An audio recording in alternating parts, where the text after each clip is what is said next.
বিসমিল্লাহির রহমানির রহিম। দর্শক শ্রোতা আসসালামু আলাইকুম। আজকে প্রচণ্ড রোদ। কয়েকদিন বৃষ্টির পর কিভাবে রোদ উঠেছে এই যে আমার বারান্দা দিয়ে আপনাদেরকে দেখাচ্ছি।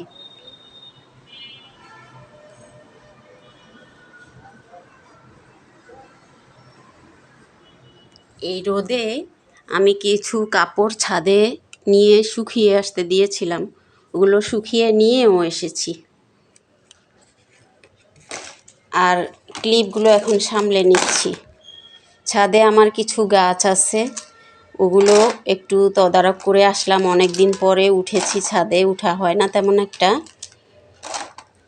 আর আমার নীলকণ্ঠ গাছের কয়েকটা ফুল নিয়ে এসেছি। আপনাদের সবাইকে আমার এই নীলকণ্ঠ ফুলের শুভেচ্ছা এবং অভিনন্দন। আসসালামু আলাইকুম।